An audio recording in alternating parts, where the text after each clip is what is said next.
अस्सलामुअलैकुम। आज આપણે બનાવી છે કચોરી। હું બનાવું છું કચોરી મગ સાથે। હવે તમે મગની દાળ વાપરી શકો છો, તમે બીજા લોકો મૂંગ બોલે છે, જેમ તમને પ્રોનાઉન્સ કરવું હોય, પણ આ છે મગ અહીંયા, જેને હું બાફી નાખી હતી। પહેલાં હું પલાળી એને લગભગ 1-2 કલાક માટે, પછી એને બટેટા સાથે જ હું બાફી નાખી। અહીંયા છે મારી પાસે બાફેલા 2 કપ મગ, અહીંયા છે મારી પાસે 3 બટેટા બાફેલા, જેને હું શ્રેડ કરી નાખી છું। એમાં આપણે નાખશું 1 ચમચી આમચૂર પાવડર, 1 ચમચી સૂકી કોથમીર, 1/4 ચમચી લીંબુના ફૂલ, 1/2 ચમચી લેમન પેપર। તમારી પાસે લેમન પેપર ના હોય તો ખાલી મરી પણ તમે નાખી શકો છો, ને આપણા પાસે તો લીંબુના ફૂલ છે તો વાંધો નહીં આવે જો બીજું કાંઈ ના નાખો તો। અને અહીંયા છે મારી પાસે 1 ચમચી ધાણા જીરું।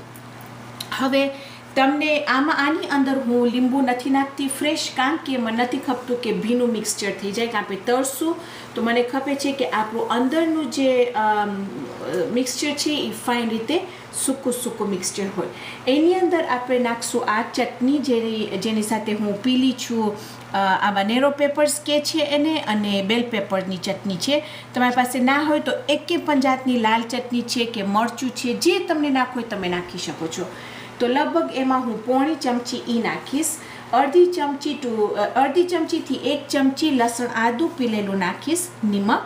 હવે લોટ માટે અહીંયા છે મારી પાસે 2 કપ દોરું લોટ માયદા, એની અંદર આપણે નાખશું 3 ચમચા તેલ ને નિમક, ને પછી આપણે પાણી સાથે એનો લોટ બાંધશું।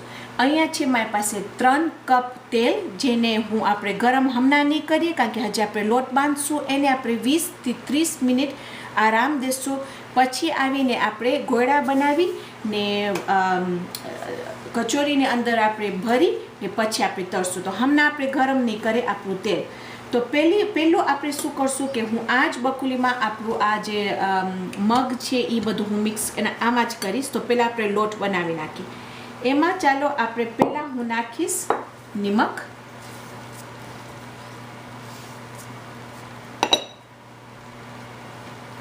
કે એને જરાક એકદમ ફરાવી ને એની અંદર નાખીશ 3 ચમચા તેલ,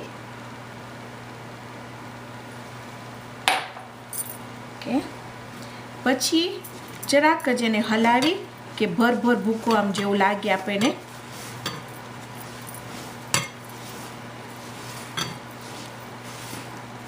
કે હવે આસ્તે એમાં હું પાણી નાખીશ। અને બહુ તમે પાણી જલ્દી એટલું બધું નહીં નાખી દેજો, આસ્તે નાખજો, જેમ ખપે એમ નાખતા જાજો।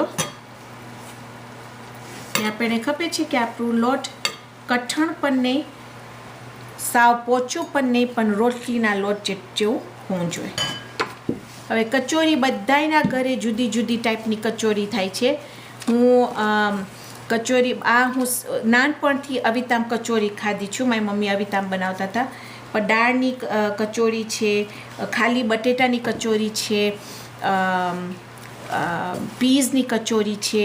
તો તમે જાતનું તમે અંદર તમે બકાલું ભરી શકો છો, એની અંદર જાતના તમારા દાળ છે કે જે તમને એમાં ભરવું હોય તમે ભરી શકો છો। ખાલી એક ચીજ ધ્યાનમાં રાખજો કે તમારું જે અંદરનું જે આપણું આ ફિલિંગ હોય છે એ એકદમ સ્વાદિષ્ટ બનાવજો। કે શું તમે કચોરીને આમ બટકું ભરો તો આમ એનું સ્વાદ અંદર ફાઇન, નિમક બરાબર હોવું જોઈએ, થોડોક ખટાશ બરાબર હોવું જોઈએ, ને મરચું બરાબર હોવું જોઈએ, કે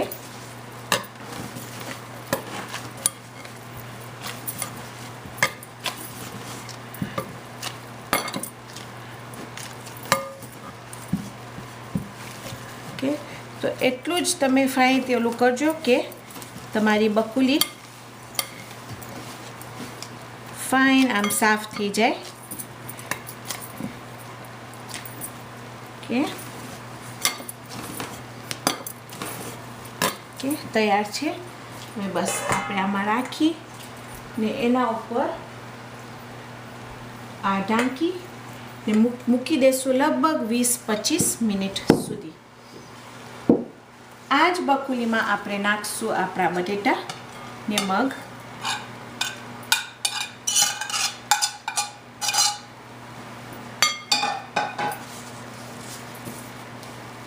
એની અંદર નાખશું આપણે 1 ચમચી લસણ આદું, 1/4 ચમચી તીખું મરચું,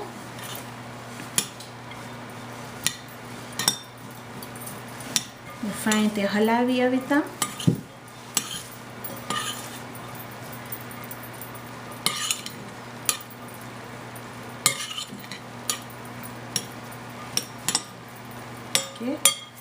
એની અંદર આપણે નાખી દઈશું થોડુંક નિમક, પણ આપણે ચાખશું પણ ખરી. 1 ચમચી આપણી આમચૂર પાવડર, 1 ચમચી તમારી પાસે જો સુકેલી તમારી પાસે ફ્રેશ કોથમીર હોય તો તમે ફ્રેશ કોથમીર નાખજો એની અંદર. લીંબુના ફૂલ, લેમન પેપર અને દાણા જીરું.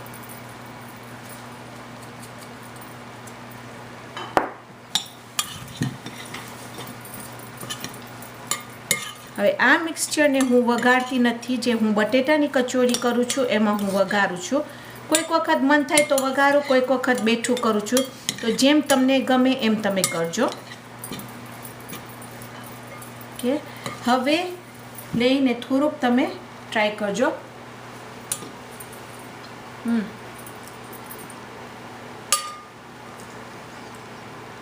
એકદમ ફાઇન. ખાટું, નિમક એ બરાબર છે, ખાલી જરાક મરચું ઓછું છે.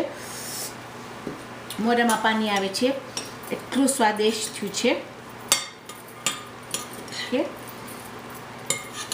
બસ આપણું મિક્સચર તૈયાર છે. તો બસ હવે આપણે આને એક સાઈડમાં રાખશું, ખોબરશું કે આપણું લોટ થઈ જાય. આવીને આપણે બનાવશું, એના ગોળા કરશું અને તેલમાં તળી નાખશું. તો હું અહીંયા શરૂ કરી છું. આપણું લોટ તૈયાર છે અને તમારો લોટ તૈયાર થઈ જાય એટલે તમે એને તામ છે ને લાંબુ અવિતામ કરી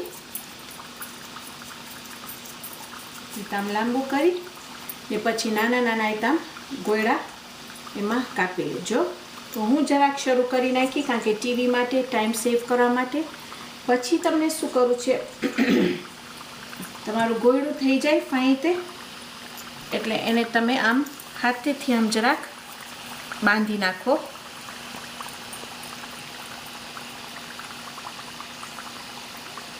પછી એને લઈને આવી રીતના તમારા આંગળા સાથે એને લાંબુ કરીને લગભગ 2 થી 3 ઇંચ લાંબુ કરજો. ઓકે,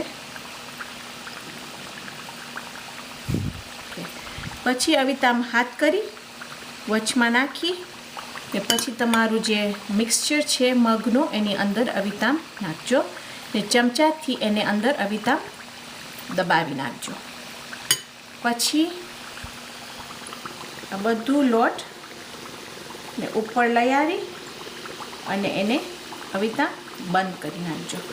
એક વખત બંધ થઈ જાય ફાઈ તે એટલે હથેળી ઉપર રાખી તમારું આ બીજી હથેળી છે ને લઈને આમ જરાક આવી રીતે ફ્લેટ કરી નાખજો તો એકે પણ મિક્સચર અંદરથી નીકળી ના જાય. અહીંયા છે મારી પાસે બીજું જે હું કરી, જેને હું ખાલી ફ્લેટ કરી પછી એને થોડુંક સૂકી કોથમીરમાં બોરી અને આવી રીતે એને સીધું કરી નાખી. બિલકુલ તમારા ઉપર છે, જો તમને કરવું હોય તો વાંધો નહીં, ના કરવું હોય તો તમારા ઉપર છે. પાછું એને આમ કરી હાથ ઉપર રાખી અને આવી રીતે અંદર ભરી નાખજો. ઓકે, અહીંયા છે મારી પાસે થોડાક જે તરાઈ છે ઓલરેડી, હથેળીમાં લઈ આમ બંધ કરી નાખજો આવી રીતે. પછી આપણે એને તેલમાં નાખી દઈશું ને હું તમને બતાવીશ જે મારા થઈ ગયા છે એ કેવા લાગે છે. ઓકે,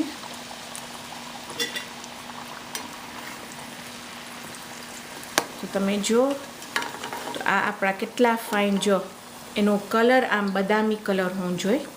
પછી તમે એના ઉપર નાખી દેજો પેપર ટાવલ ઉપર, ફાઇન રીતે સુકાઈ જાય. તો જેટલું જે થોડું થોડું તેલ છે એમાંથી નીકળી જાય.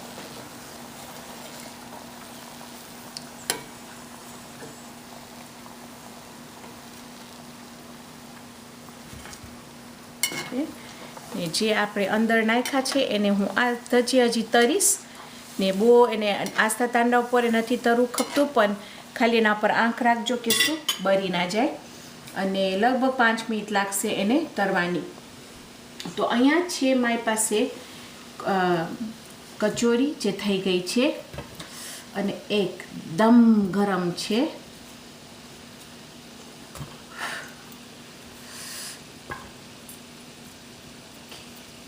આને છે હું તમને કાપીને બતાડીશ કે કેવું લાગે છે.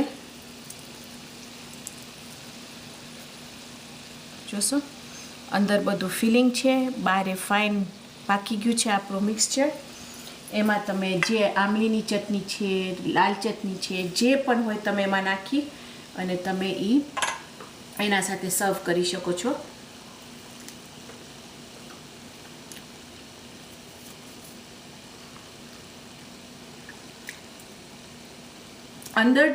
અંદરનું જે મિક્સચર છે એકદમ સ્વાદિષ્ટ થયું છે. એના લીધે આપણી કચોરી એકદમ સરસ થઈ છે.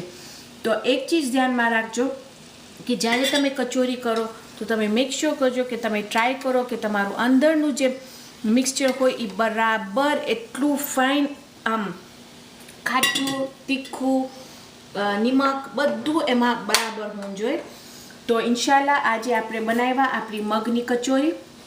આવતી વખતે ઇન્શાલ્લાહ આપણે બીજી જબરદસ્ત રેસીપી બનાવશું.